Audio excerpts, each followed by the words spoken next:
Hi guys, we got called up yesterday to do some paint correction on this VSS Commodore.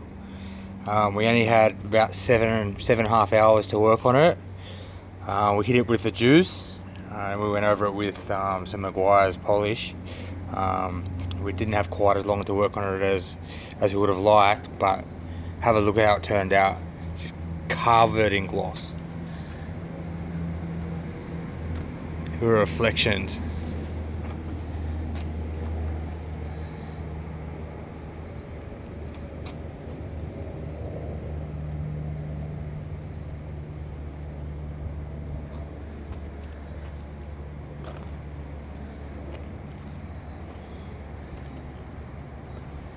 The owner is absolutely wrapped with it.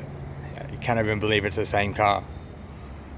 So when we started, it was dull, the clear coat was dead, there was swirl marks everywhere, holograms, scratches.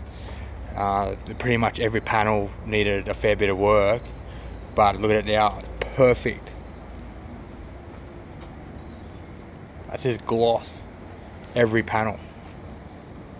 Deep reflections, just made the metallic stand out heaps more. This is what we do. This is what we like to do.